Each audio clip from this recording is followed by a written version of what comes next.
You must start from where you're at. Don't put too much emphasis on what someone else is doing. Get the content done first. Get it out. If you sit on it, if you sit on too much content, you're gonna be moving an inch at a time. Expectations that a producer should have with content. If you recall 2 years ago, you remember me saying, I said, if you do not show your face, be prepared to be forgotten. And it is more evident than ever, the necessity for you to start pumping out some kind of content. You don't have to pump out Curtis King type content. You ain't gotta be inspirational or whatever you deem this as. You don't have to do that. But you have to produce something that presents value outside of your music. You've heard this a million times. But everybody doesn't have the luxury to come right into the game and say, I'm gonna start doing content. I wanna give you a bit of a guide of realistic expectations in the beginning. When you get into content creation, it instantly starts to put you in the front of the stage of a play. Where everybody's seeing you, they're clapping, they're watching you. Right? You're on the front stage, and then there's a backstage where everybody who's operating the lighting, everybody who's operating the wardrobe, that is also part of what you have to do in content creation. Right now, as I'm shooting this podcast, I'm looking at my histogram on my camera to make sure that I'm not underexposed, and then also make sure that the battery doesn't go dead and that the audio is being picked up, while also thinking about Adobe Audition, which I'm using for the recording, making sure that there's no background noise. So finding a balance between what happens backstage and what happens on stage. Initially, that is the biggest frustration, is trying to get technology to play nice with you. But one thing you got to understand that I didn't understand in the beginning is that this is also part of the growth process. As you are learning how to become more comfortable cooking up in front of people, maybe you're doing a live stream, as you're learning to talk on the camera and you're hearing your voice and you hate the way your voice sounds for the first time, trying to find a balance between your YouTube voice and your regular voice. It's a growth process that you cannot fast forward through when you don't want to fast forward through. So expect technology to fail you.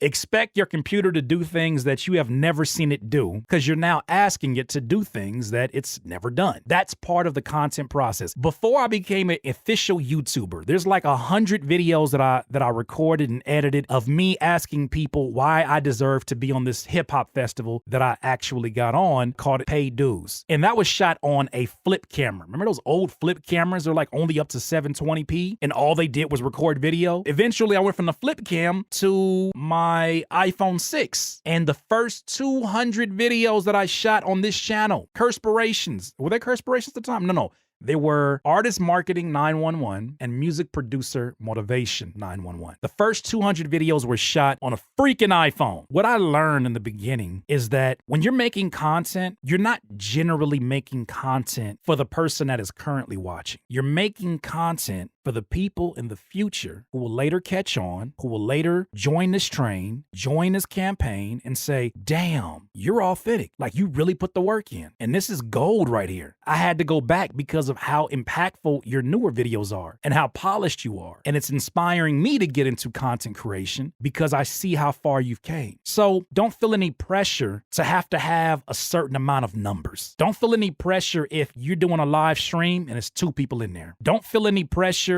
if you feel like you've put in a bunch of content and it hasn't really moved the needle too much. Because I'll tell you from my own experience, when I first started, I was going crazy in terms of how much I was uploading. I had no strategy. My strategy was, I have a bunch on my mind, I have a camera, I have editing software, and I want to get it uploaded. And this, for some reason, just feels natural. It feels right. You must start from where you're at. Don't put too much emphasis on what someone else is doing. When I was putting up my first 200 videos, on average, I might get 200 to 300 views. And at the time, I didn't know a damn thing about SEO. It wasn't until after the 200 videos that I realized, and this is part of the reason why I continue to stick with YouTube, get the content done first. Get it out. If you sit on it, if you sit on too much content, you're gonna be, moving an inch at a time, and you're not going to see what's actually going to resonate with your audience. You have to throw all that content out. And then what you do is, after you get to a certain threshold, let's say it is 150 videos or 200 videos, then I would suggest you doing a YouTube course. I took one called videotrafficacademy.com. They are not an affiliate or a sponsor. This is just really great information. I'm not even sure if they still do the course. That was all I needed. Because at the time, even after 200 videos, I was only making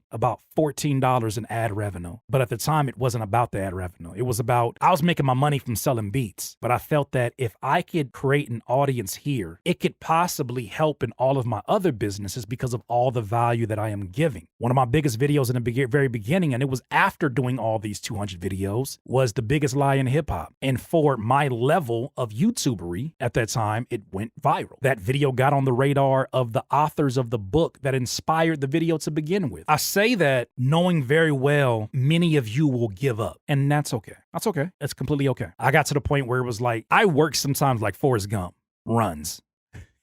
I just keep working because I have it in my mind, something feels really right about this. And even if I can't understand its every inch of DNA, I need to. And so I learned some things and I applied it. And I had videos that were sitting on my channel for a year and might have only had about 140 views. All of a sudden, I pushed those up into now one of my biggest videos to this day that you'll see is iPhone quality, is barely lit. It's nowhere near how we got today. Underexposed like a mug is how to count 16 bars. And if you go into YouTube right now and you type how to count 16 bars, I guarantee you I'm one of the first 3 videos on there. So do the work first. Don't be concerned about who's watching, who's not supporting. Do not become one of those creators that say, if you're not supporting me, I can't support you. Do not become one of those content creators. It's not good for your mental health, especially when you're putting forth so much energy into your content and you're realizing it's not yielding the same energy that you're putting into it quite yet. And that's fine. Know that you must be in robot mode if you're going to be producing content for YouTube. Know that you must come to work. You must show your face no matter who is there and who is not there. So hopefully those are some words of encouragement as you're starting to get on your journey for content creation. If there's some more specific things, you know what to do. Leave that in the commentary. The Curtis King Podcast, a podcast for music producers, thinkers, and creatives alike. Listen for a new episode every Monday at thecurtiskingpodcast.com.